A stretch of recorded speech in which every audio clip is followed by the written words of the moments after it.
दोस्तों, महंगाई बढ़ती जा रही है, बेरोजगारी और भी ज्यादा बढ़ती जा रही है, गरीबी हमारे देश में पांव पसार कर बैठी हुई है और मंदी हमारे देश में आने को वेट कर रही है। और इसी बीच अब रुपए भी लगातार गिरने लगा है और ऐसी आशंका जताई जा रही है कि अब रुपया अपने जीवन के लाइफ टाइम लो में गिरने के बाद अब फ्यूचर में ये 19 रुपए से भी ज्यादा क्रॉस कर जाएगा। और ऐसी आशंका जताई जा रही है कि रुपया अपने जीवन के लाइफ टाइम लो में गिरने के बाद अब फ्यूचर में ये 90 रुपए भी क्रॉस कर जाएगी। तो दोस्तों, सवाल यह आता है कि ये रुपए की वैल्यू आखिर डिसाइड कौन करता है और यह रुपए की वैल्यू आखिर डिसाइड कैसे होता है। इसके अलावा किन किन कारणों से रुपए मजबूत होता है और किन किन कारणों से रुपए कमजोर होता है और रुपए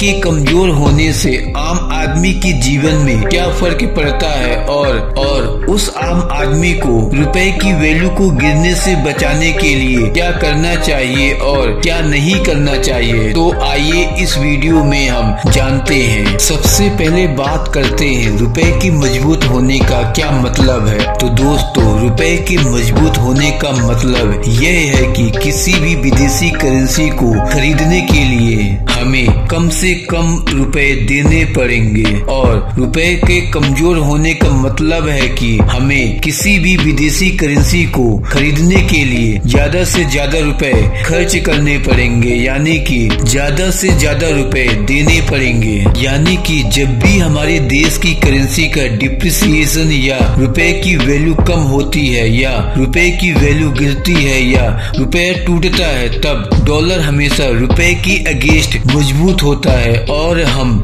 डॉलर खरीदने के लिए ज्यादा से ज्यादा रुपए खर्च करने पड़ते हैं। चूँकि इंटरनेशनल ट्रेड हमेशा डॉलर से ही किए जाते हैं, तब डॉलर के मुकाबले हमारे देश की इनकम इंटरनेशनल मार्केट में घटती है, तब हमारे देश की प्रॉपर्टी की वैल्यू कम होती है और उससे हमारे देश में महंगाई भी बढ़ती है। दोस्तों, हमारे देश के बेसिक नीड और हर साल एनुअल बजट बनाने के लिए भारत सरकार वर्ल्ड बैंक, IMF यानी कि अमेरिका और फॉरेन बैंक से लोन लेती है और यह लोन इंडिया ने इंडिपेंडेंट के बाद 1952 से लगातार अपने बजट को बनाने के लिए डेवलपमेंट के नाम से विदेशी बैंकों से लोन ले रही है और यह लोन डॉलर में लिए जाते हैं और इस लोन का भुगतान भी डॉलर में ही चुकाए जाते हैं। यानी कि जब हम लोन लिए थे उस समय के रुपए का एक्सचेंज क्या था, इससे कोई भी फर्क नहीं पड़ता है। यानी लोन लेते वक्त उस समय के एक्सचेंज रेट को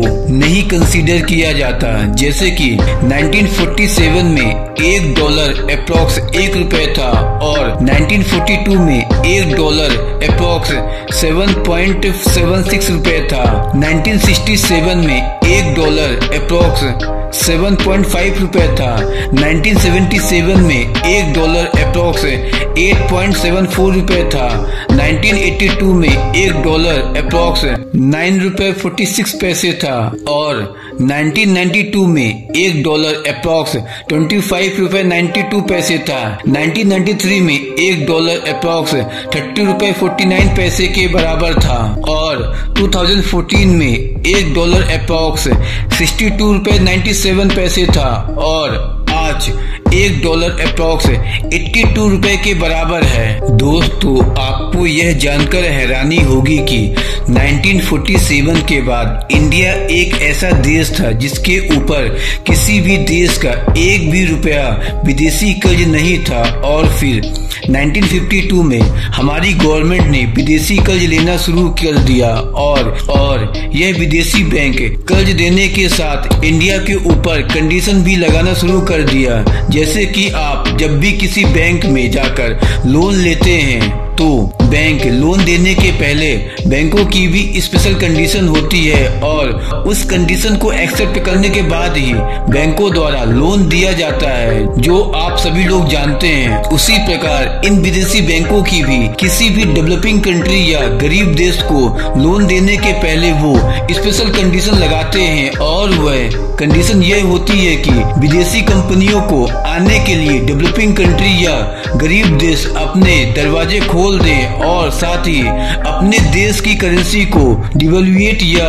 करेंसी की वैल्यू को डॉलर की अगेंस्ट गिराना होगा, चूंकि वह लोन डॉलर में ही देते हैं। दोस्तों, आज भी हमारे देश का कोई भी प्रधानमंत्री बोल सकता है कि हमारे देश की करेंसी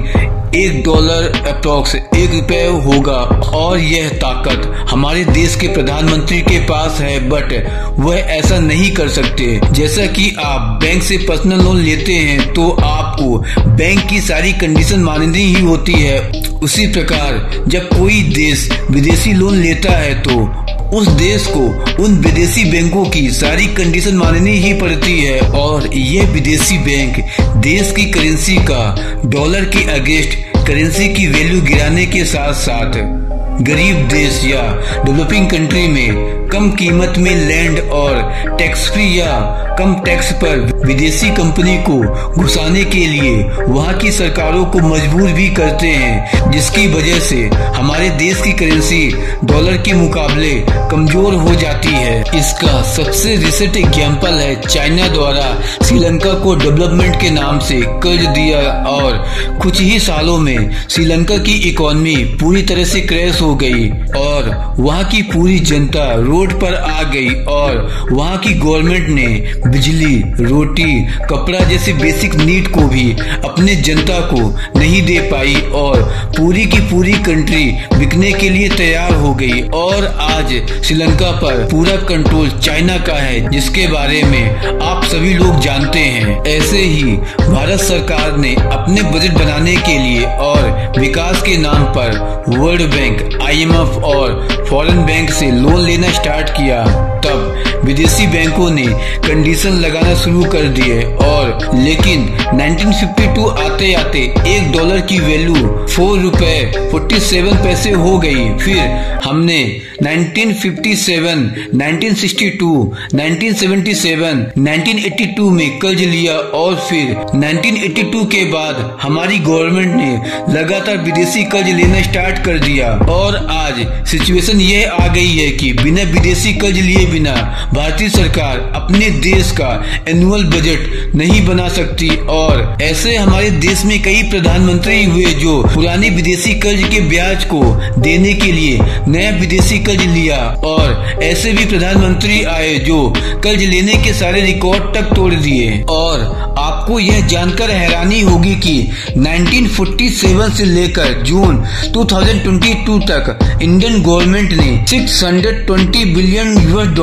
यानी कि 620 अरब अमेरिकन डॉलर का विदेशी कर्ज लिया हुआ है और इस विदेशी कर्ज की वजह से 1947 में $1 अप्रॉक्स ₹1 था और आज $1 $82 का हो गया है, यानी कि रुपए की कीमत 82 गुना ज्यादा कम हो गई है। यानी कि आज की डेट में यह $620 बिलियन को इंडियन करेंसी में एक्सचेंज करे तो आज हमारे देश के ऊपर लगभग 51 लाख करोड़ का विदेशी कर्ज हो गया है, यानी कि हमारा भारत देश 51 लाख करोड़ के कर्ज के नीचे दबा हुआ है। दोस्तों, मैं आपको बताना चाहता हूं कि भारत के 2 प्रधानमंत्री मोरारजी देसाई और लाल बहादुर शास्त्री जी ऐसे 2 प्रधानमंत्री हुए जो कभी भी विदेशी लोन या विदेशी कंपनी को बढ़ावा नहीं दिया, बल्कि उन्होंने विदेशी बैंक और विदेशी कंपनियों को भारत देश से भगाया ही। लेकिन इनके अलावा हमारे देश के सभी प्रधानमंत्री विदेशी कंपनी को बुलाने के साथ साथ भारी मात्रा में विदेशी कर्ज को भी लिया। दोस्तों, हमारे देश की करेंसी की वैल्यू तभी बढ़ेगी जब हम इंपोर्ट की जगह एक्सपोर्ट को ज्यादा से ज्यादा करेंगे ताकि हमारी इनकम डॉलर में ज्यादा से ज्यादा हो। बट भारत एक इंपोर्ट डिपेंडेंट कंट्री है। और मिनिस्ट्री ऑफ कॉमर्स के अकॉर्डिंग फाइनेंशियल ईयर 2022 के भारत का जो करेंट अकाउंट ट्रेड डेफिसिट है वह 192 बिलियन यूएस डॉलर के आसपास है, जो है लगभग 15 लाख करोड़ से भी ज्यादा का अमाउंट। यानी कि हमारे विदेशी व्यापार का घाटा, यानी कि हम एक्सपोर्ट की अपेक्षा इंपोर्ट ज्यादा कर रहे हैं, जिससे हमारा ट्रेड डेफिसिट बढ़ता जा रहा है। यानी कि जितना हम विदेशों में अपने सामान को बेच रहे हैं उससे ज्यादा हम विदेशों से सामान खरीद रहे हैं। जब हमें ज्यादा से ज्यादा इंपोर्ट करना पड़ रहा है तो हमें ज्यादा से ज्यादा डॉलर खर्च करने पड़ रहे हैं और हम मोर देन 80% से भी ज्यादा पेट्रोलियम ऑयल इंपोर्ट करते हैं और चाइनीज प्रोडक्ट जैसे कि MI, Vivo, OnePlus, del computer जैसे कई इलेक्ट्रॉनिक प्रोडक्ट और अमेरिकन प्रोडक्ट जैसे एप्पल फोन या कई अमेरिकी प्रोडक्ट के इंडिया में बाढ़ आ गई है और हमारे जीवन का मोर देन 70% प्रोडक्ट विदेशी प्रोडक्ट होता है। तो इसी वजह से इस समय इंडिया में डॉलर की डिमांड बहुत ही ज्यादा हो गई है और हम एक्सपोर्ट नहीं कर पा रहे हैं, जिससे हमारी करेंसी की डिमांड कम हो गई है, जिसकी वजह से रुपए की वैल्यू डॉलर की अगेंस्ट धीरे धीरे हर दिन कम होती जा रही है। दोस्तों, भारत के दो प्रधानमंत्री मोरारजी देसाई और लाल बहादुर शास्त्री जी को छोड़कर इनके अलावा सभी प्रधानमंत्री ने भारत के रुपए की कीमत को गिराया और रुपए की वैल्यू डॉलर के अगेंस्ट गिरने दिया। पंडित जवाहरलाल नेहरू के जमाने में सबसे पहले रुपए का अवमूल्यन हुआ, यानी कि रुपए की वैल्यू को विदेशी कर्ज लेकर गिराया गया और इंदिरा गांधी के जमाने में एक साथ 33% रुपए का अवमूल्यन हुआ, यानी कि रुपए डॉलर के अगेंस्ट कमजोर हुआ। उसके बाद राजीव गांधी और उसके बाद नरसिंहा राव, फिर फाइनेंस एक्सपर्ट मनमोहन सिंह और अब प्रधानमंत्री नरेंद्र मोदी जी की गवर्नमेंट के समय में रुपए की अवमूल्यन हुआ, यानी कि रुपए की ताकत डॉलर की अगेंस्ट कमजोर हुआ और आज की डेट में रुपए की कीमत डॉलर के अगेंस्ट गिरते गिरते आ गई है 82 रुपए। दोस्तों, यह एक बड़ा गंभीर विषय है कि 1947 में $1 अप्रोक्स 1 रुपए होता था। अब 2022 में $1 अप्रोक्स 80 रुपए के आसपास है। यानी कि जब हम 1947 में अगर हमें अमेरिका को 1 रुपए की चीज एक्सपोर्ट करे तो हमारी इनकम होती थी $1। अब 2022 में यदि हम अमेरिका को 82 रुपए की चीज एक्सपोर्ट करनी पड़ेगी तब हमारी इनकम होगी $1। यानी कि जितनी चीज हम अमेरिका को 1947 में बेचकर $1 कमाते थे, बट अब $1 कमाने के लिए हमें अमेरिका को 82 गुना ज्यादा चीजें बेचनी पड़ेगी, तब हमें $1 मिलेंगे। इसका माने हम एक्सपोर्ट को कितना भी बढ़ाते चले जाए लेकिन एक्सपोर्ट से इनकम हमारी हमेशा कम ही होगी, क्योंकि रुपए की कीमत डॉलर के अगेंस्ट गिरती चली जाएगी। इसीलिए आज तक इंडिपेंडेंट के बाद 74 ईयर में भी इंडिया को एक्सपोर्ट से कोई भी फायदा नहीं हो रहा है, बल्कि उल्टा नुकसान ही हो रहा है। और जब हम विदेशी कंपनी और वर्ल्ड बैंक के दबाव में रुपए की कीमत गिराते हैं तो आपके एक्सपोर्ट महंगे होते चले जाते हैं। उसी प्रकार जब हम 1947 में अगर हम अमेरिका से $1 की कोई चीज खरीदते हैं तो हमको सिर्फ ₹1 देना पड़ता था, और आज हमको $1 की चीज अमेरिका से खरीदना पड़े तो हमें 82 रुपए देना पड़ेगा। यानी कि इंपोर्ट करने में 82 गुना ज्यादा खर्च होगा और एक्सपोर्ट करने पर हमारी 82 गुना इनकम कम होगी। और अगर एक्सपोर्ट और इंपोर्ट दोनों को मिला दे तो 165 गुना का लॉस इस देश का हर समय होगा। तो रुपए की कीमत डॉलर के अगेंस्ट कमजोर होने पर हमारी इकोनॉमी यूएसए की इकोनॉमी से 82 गुना ऑलरेडी कम हो गई। दोस्तों, सबसे मेजर चीज आप आपने ये कई फाइनेंस एक्सपर्ट की स्टेटमेंट में सुना होगा कि रुपए का डॉलर के अगेंस्ट मजबूत होना या रुपए का डॉलर के अगेंस्ट कमजोर या डिप्रिसिएट होना मार्केट पे डिपेंड करता है, यानी कि रुपए एंड डॉलर का exchange rate market force decide करते हैं। यानी कि रुपए और डॉलर की एक्सचेंज रेट डॉलर या रुपए की डिमांड और सप्लाई पर डिपेंड करता है। यानी कि लोग डॉलर के बदले रुपए और रुपए के बदले डॉलर को खरीदते हैं। पूरे वर्ल्ड में मोर देन 85% बिजनेस डॉलर से ही होता है, और यदि कोई इंडियन बिजनेसमैन इंडिया से बाहर बिजनेस या एक्सपोर्ट करते हैं तो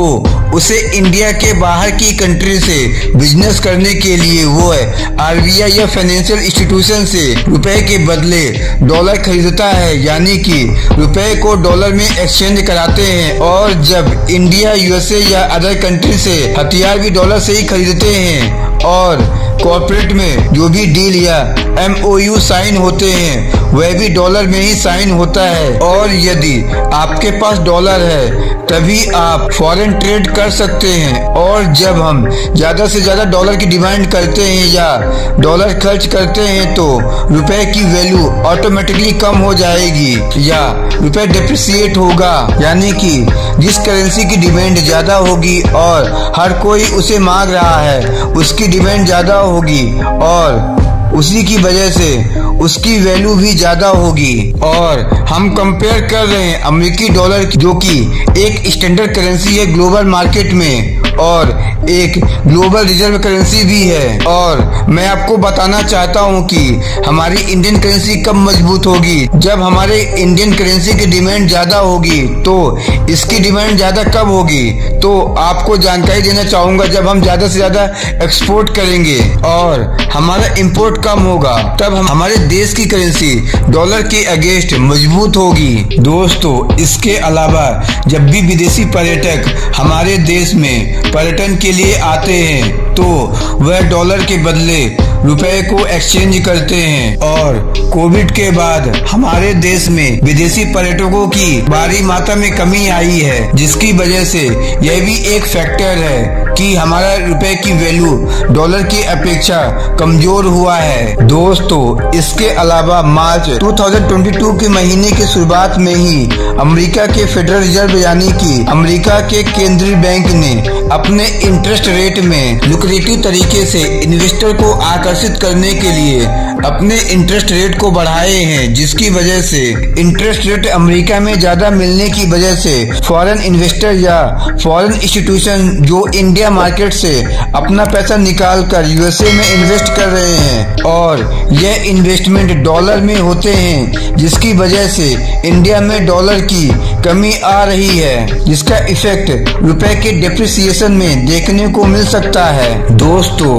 आप सोच रहे हैं कि रुपए के कमजोर होने से हमें क्या, बट आपको बताना चाहता हूं कि हमारे 80% पेट्रोल क्रूड ऑयल जो इंपोर्ट होता है वो डॉलर से ही इंपोर्ट किए जाते हैं, और रुपए के डॉलर के अगेंस्ट कमजोर होने से पेट्रोल महंगा हो जाता है, और जब पेट्रोल महंगा होता है तो हर चीज महंगी होती है, ट्रांसपोर्टेशन, फेयर, खाने की चीजें, हर चीज महंगी होगी, क्योंकि हमारे देश में खाने की हर चीज का ट्रांसपोर्टेशन पेट्रोल से ही होता है। और दोस्तों, इसके अलावा रुपए की डिप्रिसिएशन में एक बहुत बड़ा फैक्टर है जिसकी ओर शायद ही किसी व्यक्ति का ध्यान जाता होगा। दोस्तों, मैं बात कर रहा हूँ इंडियन गवर्नमेंट के बजट के बारे में। दोस्तों, इंडिया का जो 2022 का बजट है वह है 39 लाख करोड़ का, और जिसमें से गवर्नमेंट ने अपने 39 लाख करोड़ के बजट बनाने के लिए 12 लाख करोड़ का विदेशी कर्ज लिया है, और उसी 39 लाख करोड़ के बजट में से 8 लाख करोड़ केवल विदेशी कर्ज के ब्याज जाता है, जो हमने वर्ल्ड बैंक, IMF या विदेशी बैंकों से लोन लिया है। और दोस्तों, इसमें सबसे इंटरेस्टिंग बात यह है कि जो लोन हमने लिया है उसका ब्याज यानी कि विदेशी कर्ज का मूलधन तो अभी हम दे ही नहीं रहे हैं, अभी हम केवल ब्याज ही दे रहे हैं, यानी कि कि बजट का 1/3 हिस्सा केवल विदेशी कर्ज के ब्याज चुकाने में चला जा रहा है और यह देनदारी डॉलर में ही होती है, क्योंकि हमने कर्ज भी डॉलर में ही लिया था और कर्ज लेते समय या कर्ज देते समय डॉलर और रुपए का एक्सचेंज रेट को इग्नोर किया जाता है, जिससे इंडिया में डॉलर की डिमांड बहुत ही ज्यादा हो जाती है और डॉलर की डिमांड ज्यादा होने पर रुपए की ताकत डॉलर के अगेंस्ट कमजोर होते जाती है, यानी कि रुपए की वैल्यू गिरती जाती है। और आज हमारे देश में 50 लाख करोड़ का हमारा विदेशी कर्ज है। दोस्तों, आरबीआई के मुताबिक 30 अप्रैल 22 तक भारत का विदेशी मुद्रा भंडार 597 बिलियन डॉलर था, जो कि अब और हमारे फॉरेक्स रिजर्व तेजी से कम होने की वजह से हमारा रुपए की वैल्यू डॉलर की अगेंस्ट तेजी से गिरता जा रहा है। दोस्तों, इसके अलावा रुपए की वैल्यू डॉलर के अगेंस्ट कम होने का और क्या रीजन हो सकता है, और आप इस टॉपिक के बारे में क्या सोचते हैं, कमेंट करके जरूर बताइए। और यदि आपको मेरी वीडियो इंफॉर्मेटिव लगी हो या आपकी नॉलेज में वैल्यू ऐड हुआ हो तो आप मेरी वीडियो को लाइक करके मेरे चैनल सिटीजन को सब्सक्राइब जरूर कीजिए। जय हिंद, जय भारत, वंदे मातरम।